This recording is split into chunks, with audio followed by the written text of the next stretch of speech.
Ouais, j'avais dit à la semaine prochaine dans ma dernière vidéo, et là ça fait 2 semaines que j'ai pas sorti de vidéo. Du coup, nouvelle année, même décor, et toujours pas de nouvelle caméra. Merci Tanguy de me reprêter ta caméra. Bon, on est le 7 janvier, et même si ça fait 1 semaine qu'on est en 2021, en général c'est dans ces périodes-là qu'on fait des bonnes résolutions et qu'on se dit qu'on va tenir toute l'année, que celle-ci, c'est la nôtre. Mais soyons honnêtes, je m'en souviens même pas avoir tenu ne serait-ce qu'une seule résolution. 0. Et d'après Wikipédia, tu connais, je suis pas le seul. En 2017, une étude menée par Richard Wiseman de l'université de Bristol, impliquant 3000 personnes, a montré que 88% des résolutions de la nouvelle année échouaient. Et je pense que c'est ça le plus gros problème des résolutions. Mais en fait, c'est pas vraiment grave.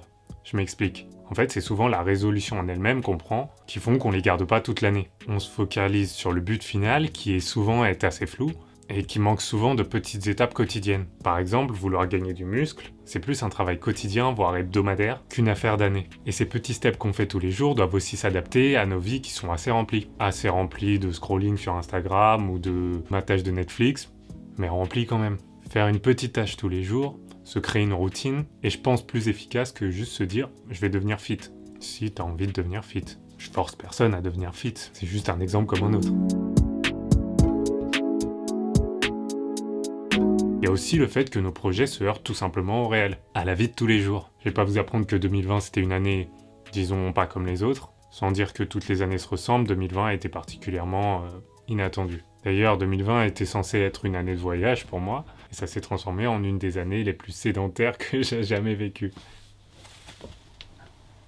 Et paradoxalement, même si j'ai pas pu faire Paris-Marseille à pied comme je le voulais, et aussi qu'un documentaire qu'on était censé tourner à Madagascar a été annulé, ça j'avoue j'ai mal, ça a été une vraie bonne année, où je me suis mis à la méditation par exemple, où j'ai fait tout plein d'expériences comme des douches froides pendant 1 mois, j'ai évidemment lancé ma chaîne YouTube, j'ai même lancé un podcast avec 2 amis proches. Bon ça il s'est arrêté mais c'était vraiment cool le temps que ça a duré. Un des autres problèmes des bonnes résolutions, c'est la déception. La déception qui arrive quand on n'a pas réussi à tenir ses engagements. Il y a une sorte de renoncement et on peut se dire que tout ce qu'on fait, ça sert à rien.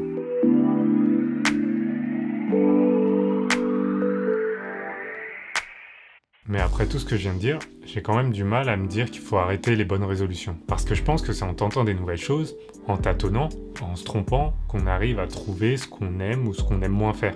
Se dire cette année c'est bon, je vais me mettre à la guitare, peut-être un total fiasco, mais ça ouvrira peut-être sur d'autres choses. Si le fait de faire des podcasts tous les mois n'est pas resté pour moi par exemple, c'était une envie que j'avais et aujourd'hui je sais que je suis pas prêt à dédier autant de temps que ça. Et que je préfère passer mon temps libre à discuter avec mes potes sans pour autant faire quelque chose de productif. Se lancer dans des projets permet d'affiner notre vision sur ce qu'on désire. Le philosophe Jacques Lacan parle d'avoir son affaire. Ce serait un désir propre à chacun, comme un axe, ça serait un désir inconscient, mais si nos actions s'alignent avec ce désir inconscient, justement, c'est là qu'on se sentirait épanoui, plus vivant. D'ailleurs, je conseille d'écouter le dernier podcast de Charles Pépin sur les bonnes résolutions, justement. C'est ce podcast qui m'a aiguillé pour écrire la fin de cette vidéo. Sans aller jusqu'à croire qu'il y aurait un désir secret qui nous pousse à faire des choses, je pense vraiment, comme je le disais, que tenter, tester des choses et surtout se lancer dans des nouvelles résolutions permet de comprendre ce qu'on aime ou ce qu'on aime moins à un stade de sa vie. Donc ouais, prenons des bonnes résolutions, ratons-les et ratons-les bien. Je vois qu'il y a de plus en plus de gens qui nous rejoignent, c'est super cool. Du coup, cette année, comme l'année dernière, je vais surtout essayer de faire des vidéos toutes les semaines à partir de maintenant. Dis-moi aussi dans les commentaires si tu as des petites résolutions. Je sors des vidéos tous les jeudis. N'hésite pas à liker si tu as aimé ça, n'hésite pas à t'abonner si tu as adoré. Et voilà, passez une bonne journée. À la semaine prochaine. Peace.